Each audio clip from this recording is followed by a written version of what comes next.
Hi అండి, welcome to my channel. ఈరోజు మనం వీడియోలో పప్పు గోంగూర తయారీ విధానం చూద్దాం. ఇందుకోసం ముందుగా 2 కప్పుల కందిపప్పు తీసుకోవాలి. కందిపప్పుని ఈ విధంగా దోరగా వేయించుకోవాలి. పప్పును వేయించుకోవటం వల్ల పచ్చివాసన పోవడమే కదండి, రుచి కూడా చాలా బాగుంటుంది. ఈ విధంగా పప్పును వేపుకున్న తర్వాత దీన్ని 2 నుంచి 3 సార్లు కడుక్కొని తగిన నీళ్ళు పోసుకొని ఒక ఉల్లిపాయ 2 పచ్చిమిర్చి వేసి మూత పెట్టి మెత్తగా ఉడికించుకోవాలి. పప్పు ఈ విధంగా మెత్తగా ఉడికిన తర్వాత ఇందులోకి 4 వెల్లుల్లి రబ్బలు దంచుకొని వేసుకోవాలి. ఇందులోనే 3 కట్టలు గోంగూర సన్నగా కట్ చేసి వేసి గోంగూర మెత్తబడేంత వరకు ఉడికించుకోవాలి.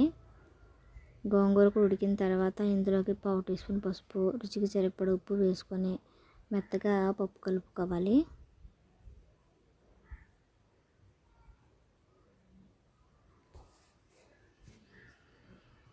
ఈ విధంగా పప్పుని కలుపుకొని ఇందులోకి 1/2 గ్లాసు నీళ్ళు పోసుకోవాలండి.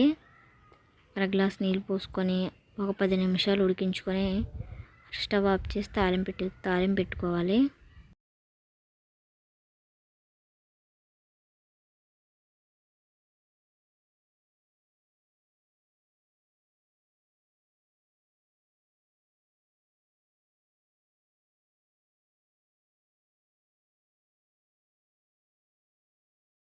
పప్పు ఈ విధంగా ఉడికిన తర్వాత పక్కన పెట్టేసుకొని పోపు రెడీ చేసుకోవాలండి.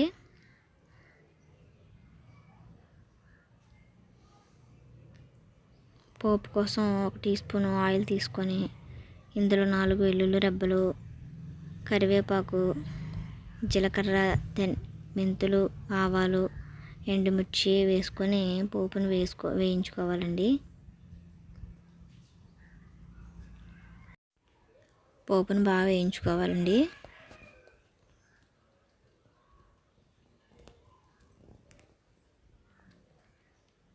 పోపు ఈ విధంగా వేగిన తర్వాత పప్పులో వేసి కలిపేసుకోవాలి.